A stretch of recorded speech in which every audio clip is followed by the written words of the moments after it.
Dimensión con Dionisio Gutiérrez. Los significativos rezagos del país en materia económica y social reflejan también nuestra precariedad política e institucional. Los gobiernos han fallado en plantear soluciones puntuales a los problemas del país que puedan concretarse a través de políticas públicas bien diseñadas y responsablemente ejecutadas. Por el contrario, han sido la improvisación, la falta de voluntad y la corrupción lo que ha guiado en la mayoría de los casos las acciones de las diferentes administraciones de gobierno.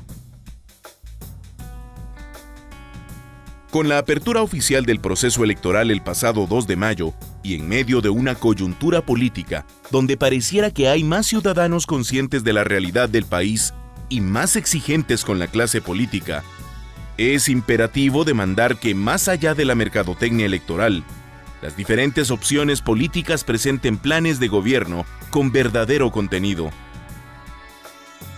El plan de gobierno es el instrumento donde deben plantearse los grandes temas en los que los partidos políticos centrarían sus esfuerzos al momento de llegar al poder. Este no debe ser un compilado de todas las demandas ciudadanas, sino un plan estratégico realista que priorice las necesidades y las reformas que el país requiere con mayor urgencia. Hoy en Dimensión, analizaremos con nuestro panel de expertos los elementos que deberíamos buscar en un verdadero plan de gobierno.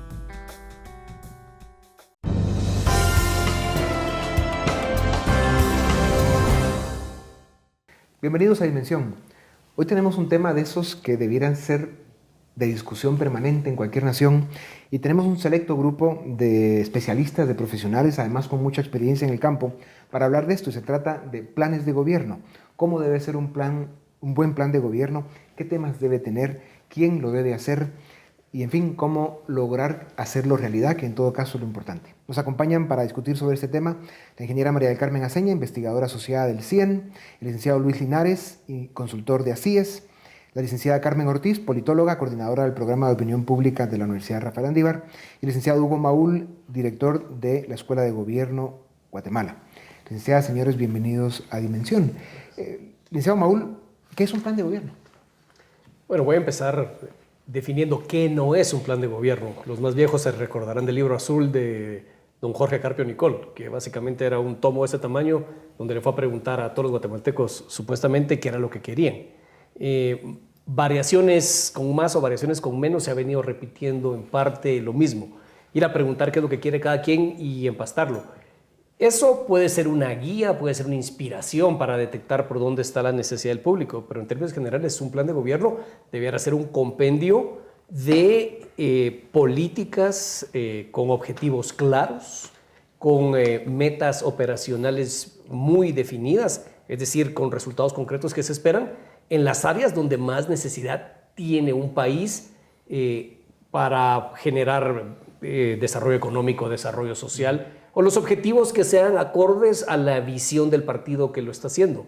Definitivamente un plan de gobierno debe basarse en prioridades, necesidades sentidas y también en formas de pensar, de atacar los problemas que sean formas probadas, que funcionen. No solamente es una lista de deseos de yo quiero que llueva en el desierto. O sea, hay que tener modelos conceptuales, metas claras y, por supuesto, contar o evaluar la capacidad productiva del propio gobierno para alcanzar la meta, porque muchas veces somos buenísimos para poner metas súper lindas, pero no nos preguntamos si se puede alcanzar el resultado. Entonces, en resumidas cuentas, conjunto de políticas aterrizadas, concretas, que sean susceptibles de ser llevadas a cabo, porque de lo contrario se corre estos riesgos de perder la credibilidad por hacer promesas que no se cumplen. Sí. Ingeniera Aceña, en el CIEN ustedes desde hace muchos años, también lo hizo ACIES, Flaxo y otros importantes tanques de pensamiento del país.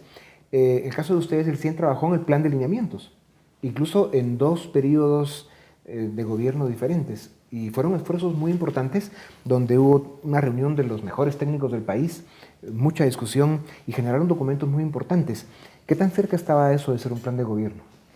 Yo creo que son lineamientos, ¿verdad? Yo creo que los planes de gobierno tienen varias etapas. Uno es la promesa política, luego ya cuando está, digamos, el nuevo gobierno que se evalúa en materia de qué es lo que se propuso, lo que se va a hacer, y luego pues un sistema de rendición de cuentas. Considero que sí es importante que los diferentes ministros lleguen con grandes lineamientos, pero también es importante que el presidente también se ponga 3, 4, a lo sumo 5 metas, porque de lo contrario cada ministerio tiene sus deseos y al final los recursos son escasos, ¿verdad? Entonces nosotros desde el 100 hemos hecho 5 entregas de lineamientos, que son lineamientos de políticas que nosotros consideramos claves, y también lo que consideramos es que es importante acercarse a los partidos políticos cuando están presentando o haciendo sus planes con el objeto de la importancia de que ellos vean lo que sí es real hacer. Porque muchas veces uno cuando está afuera cree que se pueden hacer más cosas, que hay más capacidad técnica, que hay más recursos. Y otro punto importante es que no hay que empezar de cero. Hay que ver qué fue lo que hicieron los gobiernos anteriores, ver qué es lo que está en camino y construir sobre lo bueno, ¿verdad? Entonces, sí es importante tener lineamientos, sí es importante durante las campañas discutir los cómo, ¿verdad? Porque ahí es donde está el truco. Yo puedo prometer muchas cosas, pero la clave es la estrategia. Sí. Y los guatemaltecos debiéramos de votar en función de la estrategia, de cómo voy a llegar yo, por ejemplo, a más educación, o cómo voy a llegar yo a generar empleo, o cómo voy a llegar yo a tener los hospitales bien abastecidos de medicina. El cómo será clave, especialmente en esta contienda política. Ya. Licenciado Linares, la pregunta retórica sería, ¿por qué es importante tener un plan de gobierno? Lo cual ni nos vamos a meter en ese lío, pero sí hablemos de la importancia que tiene en ese esfuerzo que han descrito tanto la ingeniera como el licenciado Maúl. Hemos visto en países exitosos que quienes se están preparando para gobernar arrancan muchas veces 4 años antes, poco más, poco menos, con sus lineamientos, con las posibilidades, a preparar el equipo de técnicos que harían sombra, realidad, etcétera. Y realmente es un trabajo responsable que toma mucho tiempo, pero en Guatemala o países como Guatemala lo que vemos es una eterna improvisación, todo hecho a la ligera, a última hora, y básicamente ofertas políticas, ¿verdad?, que normalmente no se llevan a la realidad. Entonces, hablemos un poco de eso, la importancia que tiene el hacer este trabajo con suficiente tiempo de anticipación y de una forma correcta. Sí, definitivamente, y en línea lo que decía María del Carmen en cuanto a y Hugo, del realismo, de la viabilidad de un plan de gobierno, pues hay un literato mexicano, Luis Espota, que escribió una novela sobre la costumbre del poder, tenía una definición de política que me parece de las más acertadas, que decía que la política es el arte de conciliar, de encontrar el equilibrio entre lo deseable y lo posible a partir de lo disponible. Entonces, ese es un plan de gobierno, debe ser eso. Cómo conciliar a partir también de y Hugo mencionaba el tema conceptual, de los conceptos del planteamiento programático ideológico de un partido que va a traducir en una oferta a la población en cuanto a soluciones de la problemática del país, con la visión de esa visión ideológica que es la que traslada las respuestas y de manera que los electores puedan saber que el enfoque de un partido, por ejemplo, de una propuesta de gobierno con relación, por ejemplo, al empleo, pues uno ofrece en una línea y otro ofrece en otra, y que en ese menú de opciones que ofrecen los partidos los electores puedan decidir. Y un aspecto fundamental es la preparación, porque muchas veces en los partidos, yo en mi experiencia en los partidos que milité, pues de los dos que milité era que muchas veces el equipo de gente que se encargaba del plan de gobierno era la gente que, bueno, como aquellos no son buenos para el trabajo político, para buscar votos, pues que se encarguen ahí se entretengan con hacer el plan de gobierno. Entonces muchas veces hay un divorcio y uno lo ve con los equipos que aparecen que formularon los planes de gobierno y los que después llegan a gobernar. Entonces tiene que haber una intención seria, una voluntad del partido político de hacer realidad ese plan de gobierno, y que ese plan es la hoja de ruta, el plan de vuelo para cuando se hace gobierno. Y otro aspecto pues puede ser un plan de gobierno muy comprensivo de todos los problemas del país sin caer en el plan libro, en el mamotreto, así como Sí, pues. el libro azul que mencionaba que algunos decían que habían empastado la guía telefónica. Y antes, por lo menos teníamos eso, pero hoy ni siquiera y eso. está también, digamos, un plan de gobierno que pasó a la historia como el modelo de plan de gobierno, el del presidente Arbenz, 4 puntos para el desarrollo económico del país: la hidroeléctrica Jorón-Marinalá, la carretera del Atlántico, el puerto en el Atlántico y la reforma agraria. Esos fueron 4 puntos fundamentales con que era la visión de él para alcanzar de su plataforma política para alcanzar el desarrollo del país. Vamos a publicidad y regresamos para seguir en dimensión con nuestro tema de hoy, que son planes de gobierno.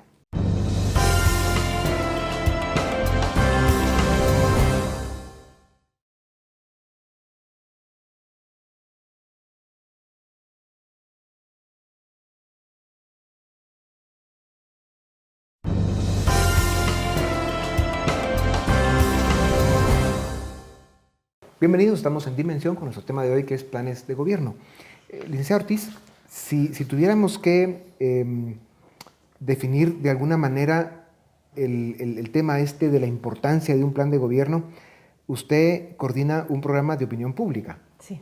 ¿Qué tan importante es la opinión pública para todo este proceso de la discusión, del desarrollo de lineamientos, de la oferta política? ¿Cómo hay que preparar al ciudadano para que reciba toda esta información con responsabilidad y pueda realmente actuar acorde a? Mire, ha habido una tendencia positiva, si queremos verlo así. En el 2001, recuerdo que fue nada más un partido el que presentó su propuesta programática. En el 2003 fueron 3, en el 2007 fueron 10 y en el 2011 fueron 11 partidos políticos los que presentaron su plan de gobierno. Eso porque ha habido digamos, esa presión por parte de la sociedad a generar o promover el voto consciente e informado. Lamentablemente, si bien ahora se han presentado, digamos, esa es la buena noticia, ahora se tienden a presentar más, siguen siendo nada más propuestas o intenciones sin ningún tipo de sustento técnico. Como bien lo mencionaba el licenciado Luis Linares hace un momento, más allá de las buenas intenciones, tiene que tomar en cuenta primero los recursos financieros con los que el Estado cuenta para cumplir con los compromisos que el partido va a asumir, y también los recursos de tipo humano, inclusive tecnológicos, infraestructura, recursos naturales, etcétera, que van a permitir que eso se concrete. Entonces, si bien ahora se han presentado, poca discusión ha habido alrededor de esos planes de gobierno. Y yo creo que mucho tiene que ver con la oferta y la demanda. Es decir, mientras tengamos una sociedad que no siga demandando, que no gire las discusiones alrededor de los planes, los partidos políticos se van únicamente a comprometer con promover candidatos, pero no planes de gobierno. El principal producto de venta, si lo queremos decir de alguna manera, en un proceso electoral es el plan de gobierno. Pero en la medida en que no tengamos una sociedad educada, buenos ciudadanos, pues van a seguir ofreciendo el logo, el candidato, un eslogan, la cancioncita, etc. Esta cultura perversa de que los partidos políticos se preparan para ganar elecciones, no para gobernar, debe cambiar en Guatemala. Y en ese sentido, le tiro a la mesa. Hablemos un poco de los pasos concretos que se deben dar para formular un plan de gobierno. Porque el trabajo es verdaderamente extraordinario. O sea, no es una tarea fácil el hacer un plan de gobierno responsable para todas las áreas de vida del país, ¿verdad? El tema de salud, seguridad, educación, en temas fiscales, económicos, infraestructura, en fin, todos los temas, educación, creo que lo mencioné. Hagamos un ejemplo concreto. Yo diría que un tema fundamental es primero conocer cuáles son las tareas del Estado, es decir, para qué está, porque obviamente un entrenador de fútbol no puede llegar a un equipo de béisbol a ofrecerle un programa de entrenamiento sobre la base del fútbol. Entonces, ¿qué es lo que el Estado tiene que hacer? ¿Cuáles son las tareas del Estado? Segundo, conocer el marco legal, porque muchas veces se ofrecen cosas que no se pueden cumplir porque no son tareas del Estado, porque requieren reforma constitucional, porque hay impedimentos legales. Entonces, ¿qué es lo que las reglas de juego permiten hacer al gobierno?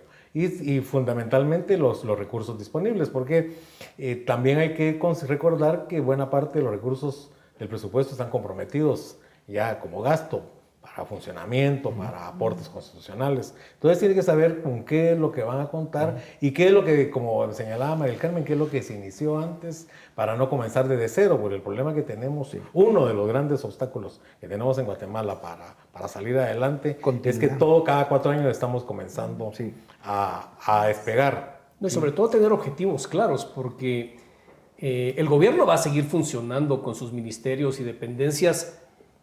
No estamos hablando que van a cerrar los hospitales, que la policía va a desaparecer. Todos estos ministerios, Mari Carmen lo decía, van a seguir haciendo su función. Pero tienen que haber, no sé, 3, 4 grandes objetivos donde todas las demás acciones intermedias ayuden a apuntalar ese objetivo. Lo que verdaderamente no se puede es tener 150 objetivos estratégicos. Eso de estrategia no tiene nada. Y realmente lo que habría que hacer es una apuesta concreta sobre el gran objetivo del plan que se le vende a los electores y después, a lo sumo, otros 3 objetivos específicos. Ya la minucia, eso ya es un problema técnico que por supuesto hay que tener en consideración los recursos, las restricciones, las presiones de contexto que tiene el servidor público. Pero si uno no tiene claro qué es lo que quiere, el día a día termina por acabar con cualquier buena intención que se pueda tener, porque es difícil el gobernar, es difícil la labor del servidor público. Esto debe partir de un diagnóstico, o sea, saber la realidad de cómo está el país, luego ver dónde están el tema de las prioridades, dónde hay necesidades más sentidas de la población y luego pues comparar o contrastar eso con los recursos disponibles, humanos, financieros y demás. Sí, mire, también se requiere una visión en conjunto y obviamente ciertos principios, porque si no se tienen los mismos principios, como por ejemplo en el gobierno actual, nosotros vimos dos formas de alcanzar el desarrollo, ¿verdad? Una forma a través de desarrollo rural y otra a través de una inversión o de competitividad. Entonces no se puede tener 2 caminos, sino que se tiene que tener uno solo, porque en esas discusiones se pierde tiempo. Otro punto importante es tomar en cuenta que el Congreso es un elemento importante para un ejecutivo. Si uno quiere hacer cambios legales, tiene que tener claro que eso lleva su ritmo en el organismo legislativo, ¿verdad? Y entonces, por ejemplo, un tema es el presupuesto. Todos los años cambia el presupuesto, ¿verdad? Y si uno no toma en cuenta que el presupuesto debe de ser aprobado por el Congreso y uno quiere hacer nuevos cambios cada año, ¿verdad? Es mejor presentar, esto voy a hacer por 4 años, estos son los recursos que requiero. Y algo importante que se mencionó es cómo se lo comunicamos a la población para que la población sepa qué le va a pedir al gobierno, porque lo que yo he podido percibir es que de repente todos los problemas quieren que se resuelvan con un gobierno. El gobierno se debe comprometer a un set de problemas, a solucionar un set de problemas y basado en eso pedir la rendición de cuentas. Si no se da a conocer a qué me comprometí como gobierno, el peligro es que la gente empieza a demandar cosas que el gobierno ni siquiera prometió. Han pasado 2 cosas en Guatemala. Una es que no han habido planes de gobierno y llegan a gobernar simplemente con otros objetivos muy distintos a los de resolver problemas. En otros casos han habido uno que otro gobierno que ha llegado con algunos planes, y algunos de ellos buenos, y no se han logrado implementar, incluso teniendo recursos. ¿Cuál ha sido el accidente y qué ha fallado? Yo creo que la falta de diagnóstico, por un lado, como bien usted mencionaba, es decir, no conocen nada o conocen muy poco de la realidad nacional, y esto es estudios demográficos, decir quiénes somos, dónde estamos, qué características tenemos, qué culturas tenemos, hacer una especie de FODA, amenazas, las oportunidades, fortalezas, debilidades del país, y también tomar muy en cuenta el contexto internacional que regularmente se descuida al momento de hacer un plan de gobierno. Pero cuando hablamos de un plan de gobierno, de un plan para determinada área del gobierno, donde las ideas están correctas y el plan de trabajo es adecuado, se tienen los recursos, pero no se logra implementar. Y eso es con la autoridad del gobierno. Los equipos son muy importantes. Hay un tema de equipos. Hay un tema también de liderazgo. La cabeza tiene que tener, un liderazgo fuerte para poder, hacer caminar las maquinarias, porque obviamente, usted prácticamente hereda una serie de tecnócratas y ministerios, pero si no hay un liderazgo, si no hay una puesta de ritmo diferente, ¿verdad? Si el ritmo no es diferente, si la visión no es diferente, si no se está jalando todo el tiempo, no pasa nada. Hay ¿verdad? resistencia al cambio también. También. Sí, también hay resistencia a las manipulaciones, porque también hemos tenido ministros que llegan solo a, digamos, a hacerse de recursos de los ministerios y no realmente a gobernar o a hacer cambios en los ministerios. Entonces sí es importante hacer partícipe a toda, digamos, a la tecnocracia, a la burocracia, en un mismo objetivo, en una misma visión y constantemente estar comunicando internamente a la población para que realmente haya un empate en lo que uno ofrece y en lo que uno puede cumplir y que la población esté Es que lo que contenta. sucede también, y probablemente la gente que no conozca el sector público desde dentro no lo sabe, es que el funcionario público puede hacer solo lo que la ley le permite. Y hay una multiplicidad de regulaciones, servicio civil, contraloría, ley de presupuesto, no sé, 150 diferentes cuerpos legales entre leyes, reglamentos, normativas, que al final podemos traer a Pep Guardiola a entrenar al equipo, no puede tomar decisiones porque está por todos lados, tiene cortapisas. Eso es una cuestión que generalmente el político que se mete, si no ha estado antes, no lo sabe. Piensa que es aquí, yo pido las canciones y el mariachi las toca. No, señor, aquí tiene que pasar por procesos de adquisiciones, de licitaciones, de revocaciones, no puede despedir, no puede contratar. Al final de cuentas, están los recursos, pero no se pueden mover como necesita el proceso de generación de valor. Pero esto presenta un problema muy Sí, grave para el país. Pero ese es un problema que lo contrario es la discrecionalidad. El problema es que no conocen los procedimientos. Y segundo, cuando los tienen que aplicar, no los aplican y los burlan. Y entonces caemos en el campo de la discrecionalidad, muchas veces con el tema de las urgencias nacionales, como pasa, por ejemplo, con las compras en este gobierno. En el Ministerio de Comunicaciones, en el año pasado, el 70% de los contratos fueron adjudicados sin competencia. Y eso no es nada más un requisito de carácter burocrático, porque ahí está en la ley, sino que es la garantía de que se adjudicará a la mejor oferta, a la mejor calidad, a la mejor precio. Cuando eso no se cumple, caemos en el campo de la discrecionalidad.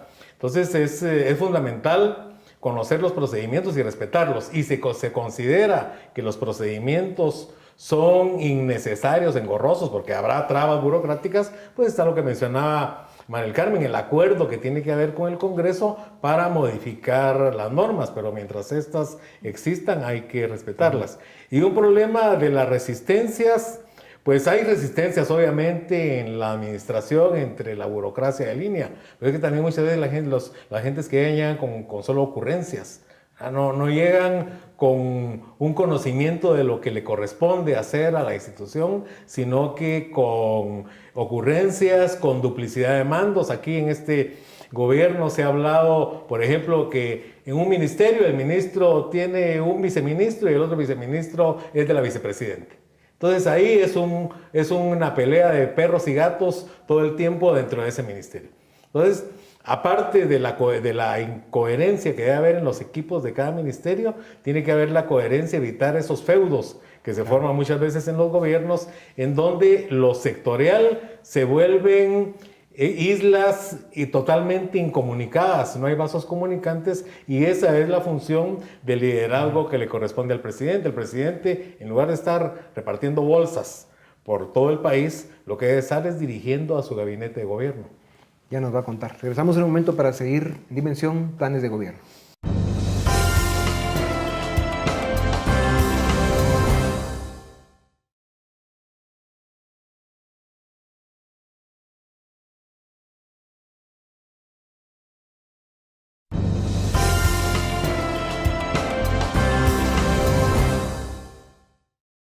Bienvenidos, seguimos en Dimensión, nuestro tema de hoy, planes de gobierno. Hemos estado hablando, el tiempo que hemos compartido acá, del mundo ideal, lo que debería ser un plan de gobierno, las cosas que tiene que tener. Ahora, si contrastamos ese debería ser con la realidad, realmente es dramático. Lo que tenemos es un Estado en constante deterioro desde la apertura democrática, en el caso de Guatemala, debilitamiento de las instituciones, de alguna forma con momentos altos y bajos, pero en este momento hace falta una participación más activa de la sociedad, de los ciudadanos, especialmente la juventud. y luego las instancias, las entidades, las instituciones del Estado que deben estar activas en lo que es la construcción de un plan de gobierno y no digamos su implementación, eso está terriblemente debilitado. Yo creo que una cuestión que es fundamental es que un plan de gobierno debería de ser verificable y debería de ser medible. Justamente cuando esto no es así, era lo que sucede, lo que decía Luis Linares hace un momento. Hay mucha discrecionalidad, hay mucha arbitrariedad y luego vemos que cuando año con año el Ejecutivo presenta su informe de gestión, hay muy pocas posibilidades de ver si realmente lo que está diciendo es verdad o no. Y un plan se caracteriza por eso, por tener indicadores, por tener los resultados, las metas, responsables, cronogramas.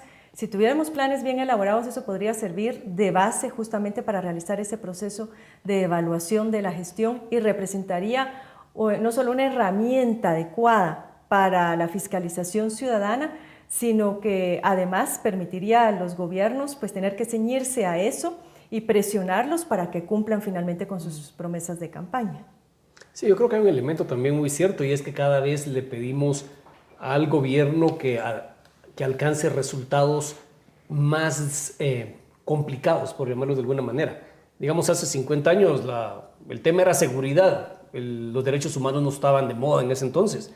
Entonces, las tareas se hacían sin tomar en cuenta esa consideración. Habrá sido bueno, habrá sido malo, pero era un objetivo mucho más claro. Pero cuando hablamos de seguridad, pero con cumplir con A, B, C, D, F, G, H, I, distintas formas de ver el fenómeno, entonces es virtualmente imposible. Y no estoy diciendo que no tengan una razón de ser, una perspectiva de género, una perspectiva de igualdad de oportunidades, de igualdad de grupos en discapacidad, pero mientras queremos resultados más complejos, más difícil es lograrlo, y mientras menos se logra, se va perdiendo la credibilidad en la propia institucionalidad del Estado, porque no hace ni siquiera lo fácil, ¿cómo va a ser lo más difícil? Entonces yo sí creo que estamos ante un proceso en el cual deberíamos tener tareas sencillas antes de tareas complicadas, y cuando logremos hacerlo sencillo, vámosle sumando la complejidad. Lo que tenemos hoy es realmente promesas sobre formas, ocurrencias, decías,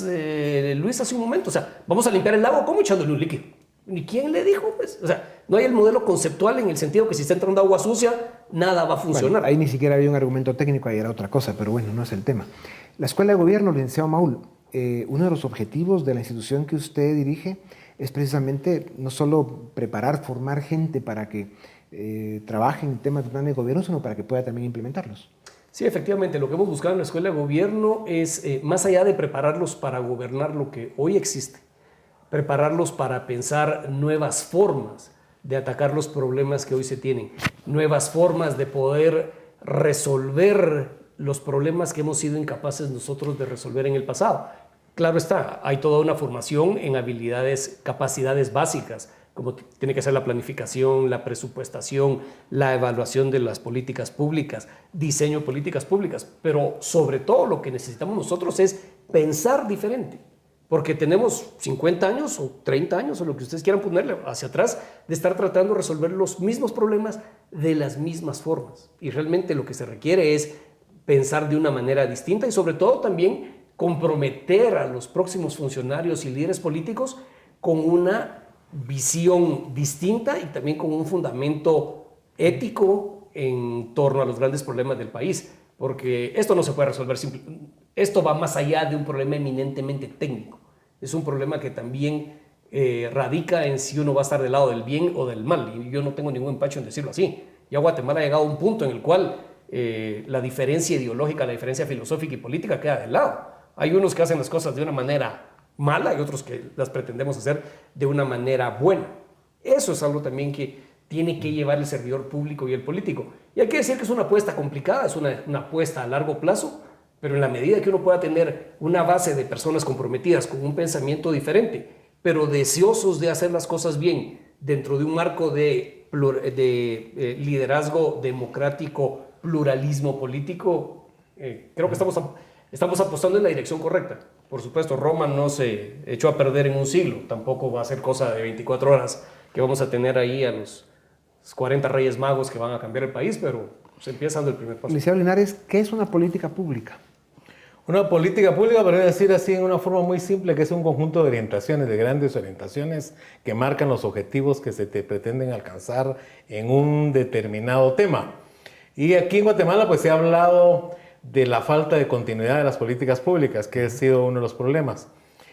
Por esas ocurrencias de que cada quien, el complejo de Adán, decía un politólogo español, que cada quien piensa que el mundo comienza con él. Y el otro tema que tenemos ahora actualmente es que estamos llegando a una proliferación de políticas públicas. Si ustedes revisan el CATUN, el Plan de Desarrollo Nacional CATUN 2032, ahí mencionan alrededor de 60 políticas que han sido formuladas durante los tres últimos gobiernos, que nos lleva a una cuestión de políticas de las políticas. Y todas, lamentablemente, caen en generalidades.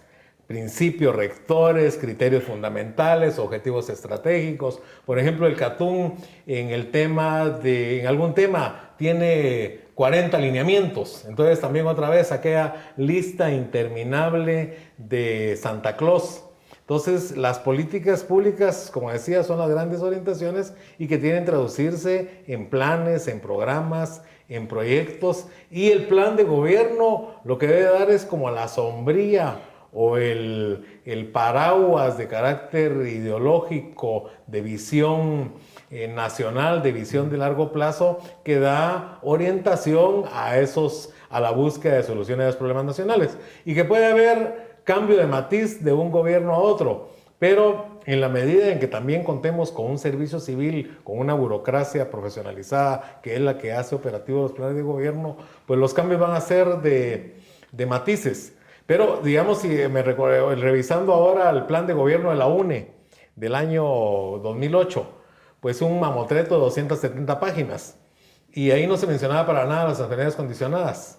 Entonces, un gobierno que presentó un plan que supuestamente era el sumum del conocimiento político y de gobierno de ese entonces, y lo que hizo no tuvo nada que ver con ese plan de gobierno. Entonces, tiene que haber esa coherencia entre lo que se dice y lo que se va a hacer.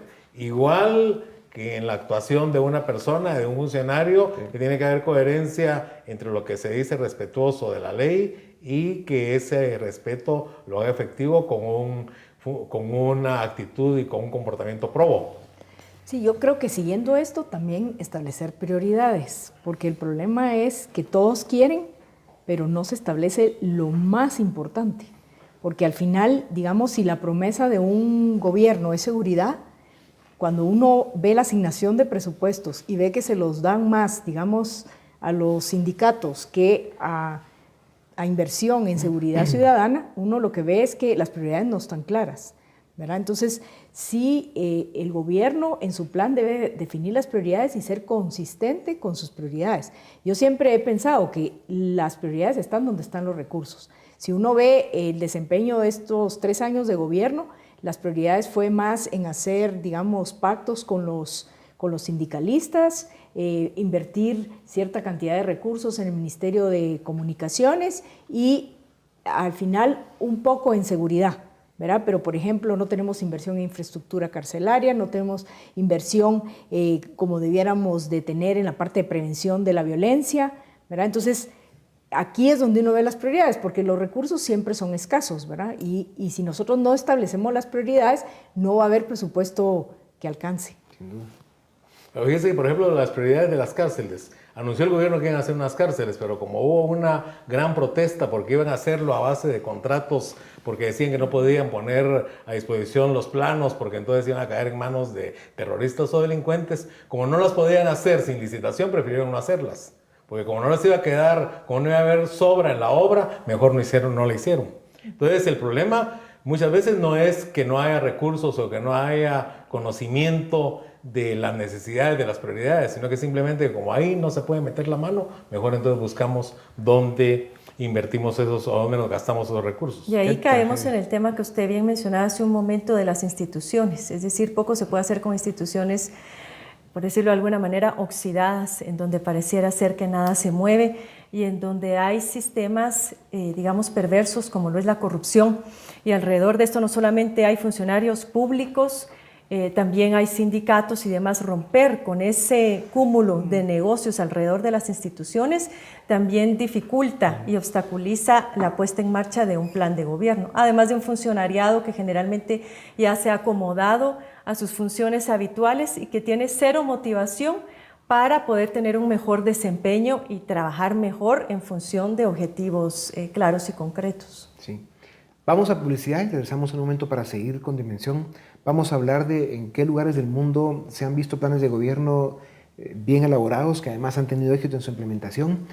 Y vamos a dar también el tema ese de las resistencias que hay para la elaboración y la implementación del plan de gobierno. Volvemos en un momento.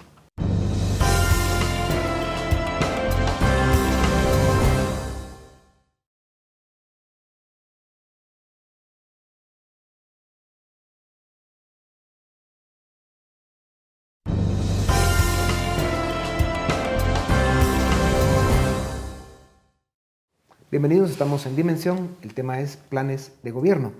Antes de hablar de los planes de gobierno exitosos, este tema que mencionaba la licenciada Ortiz de la dificultad que tiene cuando todo está en contra, el objetivo es corrupción, no hay el equipo preparado de personas, hay pocos recursos, no hay la voluntad, no hay la participación ciudadana. Eso es un escenario tremendamente oscuro para un país. En el caso de Guatemala tenemos muchísimos años de no tener un plan de gobierno con todas las de la ley que tenga realmente una visión de Estado de largo plazo, poniendo la atención a los grandes problemas del país, y da la impresión que tampoco tenemos en el futuro cercano y no tan cercano posibilidad de que esto se dé. Sí, lo que creo que hay que tener claro es que una cosa es el plan de gobierno y otra la institucionalidad que va a tener a cargo llevarlo a cabo. Para poner una analogía,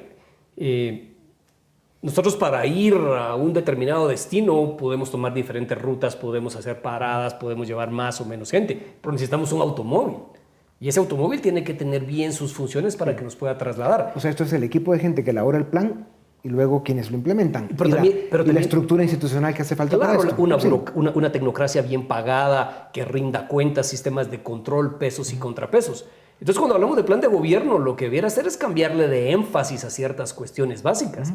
Aquí en Guatemala lo que sucede es que estamos un paso previo. Tenemos realmente que construir la institucionalidad, los sistemas de control, los sistemas de gestión de recursos humanos para después poder hablar que encima de eso yo puedo empezar a hacer cosas medianamente sofisticadas. O sea, hay un atraso importante. Efectivamente. O sea, primero hay que hacer que el carro camine. ¿Cuánto tiempo toma formar esa estructura que acaba de definir el licenciado Mauro? Bueno, la estructura de que va a ser operativo un plan de gobierno, pues esto desafortunadamente no se construye de la noche a la mañana.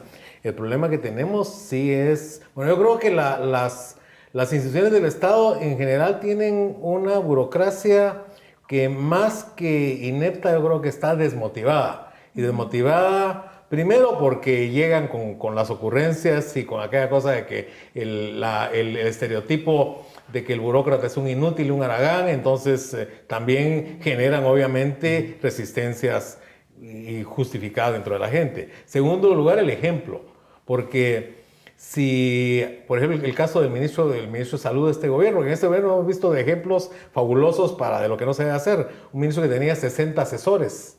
Entonces, que todos pagados con 10,000, 15,000, 20,000, 50,000 quetzales. Entonces, ¿qué ejemplo puede ser para los trabajadores de línea, los 011 que están presupuestados y ven que el ministro llega a hacer una piñata con los recursos públicos? Entonces, levantar el andamiaje institucional y levantar la moral es un proceso muy, muy de largo plazo. Yo creo que un gobierno que llegue realmente a querer hacer un buen gobierno va a dejar sentadas nada más las bases de esto.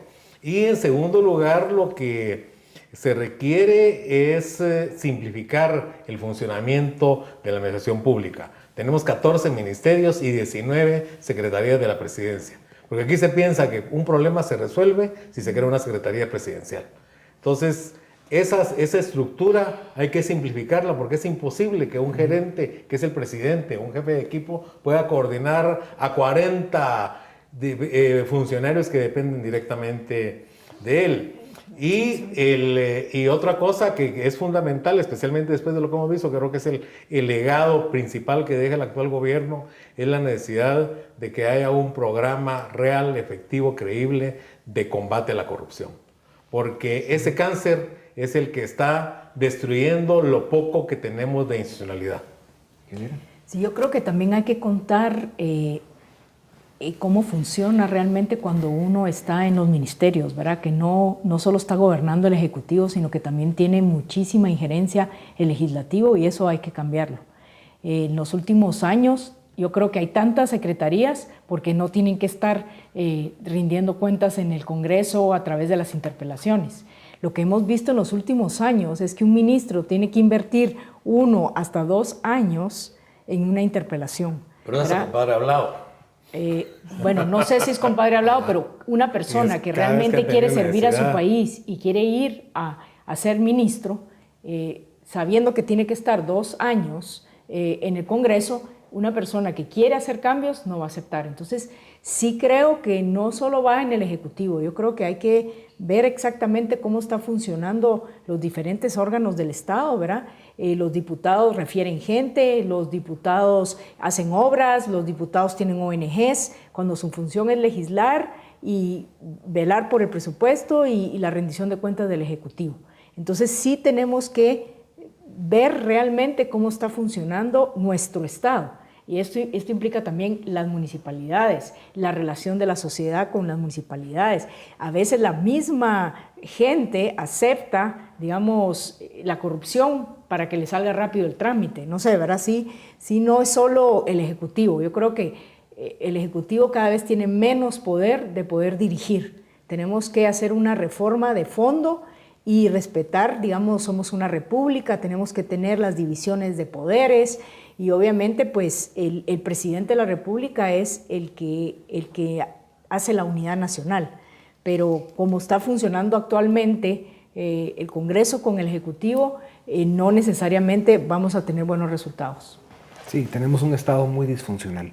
Hablemos un momento de los países en los que se ha elaborado un plan de gobierno responsable, técnico, de altura, y que además se ha llevado a implementar con éxito. ¿Quién pone un ejemplo? Pero yo creo que los países que tienen una institucionalidad fuerte y tienen además partidos políticos razonablemente buenos, porque los vicios que mencionaba María del Carmen son los vicios de nuestro sistema político, mientras eso no cambie, porque al final de cuentas todo comienza y termina en la política. Entonces podemos ver, por ejemplo, Chile, con institucionalidad fuerte, partidos políticos serios. Podemos ver Colombia. Ahí hay ejemplos en el entorno centroamericano reciente, Costa Rica también, hasta hace poco, que cada vez hay como que se va agotando la paciencia de los ciudadanos ante ciertas disfuncionalidades del Estado, pero Costa Rica tuvo 40 años de continuidad en políticas que construyeron lo más cercano a una sociedad desarrollada que tenemos en Centroamérica. Y pero eso fue va más allá de un plan de gobierno, eso es un acuerdo nacional, pero también los planes de gobierno, porque habían dos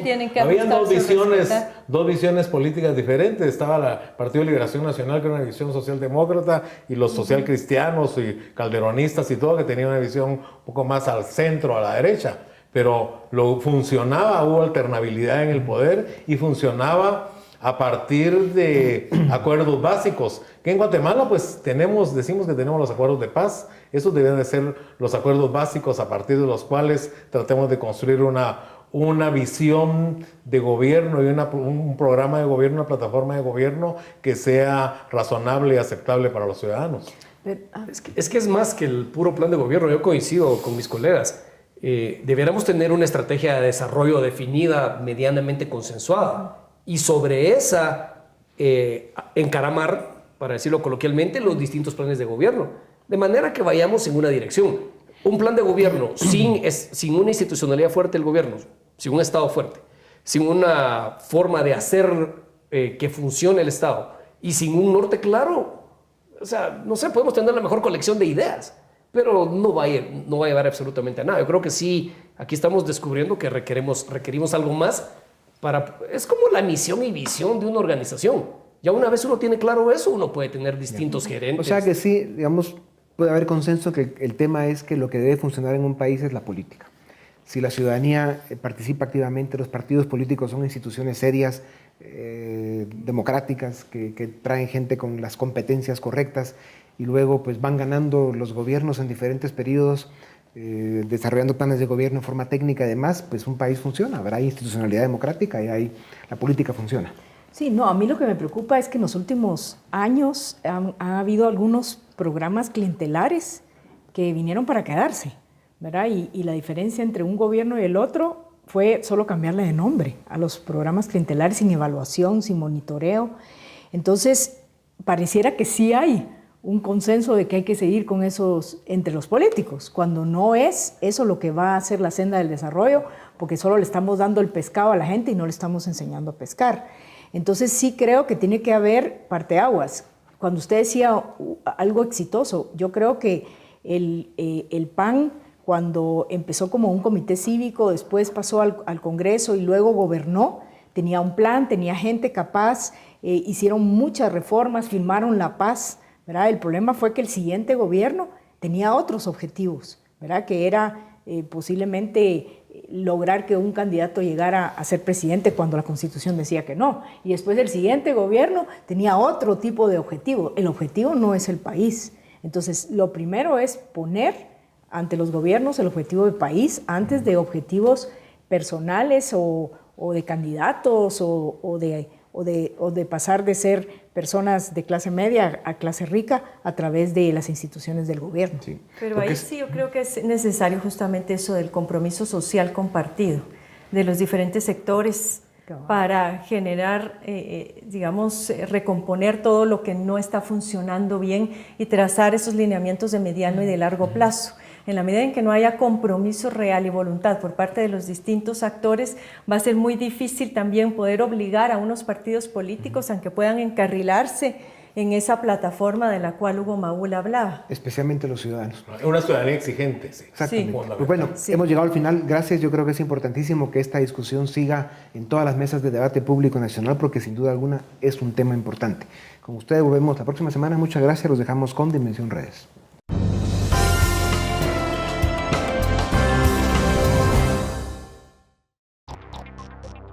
Preguntamos a nuestros amigos en redes sociales, ¿por qué es necesario que los partidos políticos preparen un plan de gobierno? Lucía Montepeque dijo, no solo por las proyecciones de acción que tomarán en su tiempo de cargo, para ver en qué dirección quieren llevar al país, si tienen metas realizables y que beneficien al pueblo, sino también para demostrar cuántas de ellas cumplen y hacer constar su credibilidad. Aunque la acción valga mucho más que la palabra, un plan de gobierno determina su plan de acción. Susi E.H. agregó, que lo hagan y que cumplan es el reto. Alex Gutiérrez comentó, un plan de gobierno es aquel donde se dan los ejes transversales de desarrollo de una nación. Es un documento donde las directrices políticas son instrumentos guía durante la administración de un gobierno. Sin este plan, la política fracasa como tal y puede incluso alterar los índices de desarrollo de una nación, estar a la deriva e incluso crear ingobernabilidad, ya que la política trata de subsanar las demandas sociales.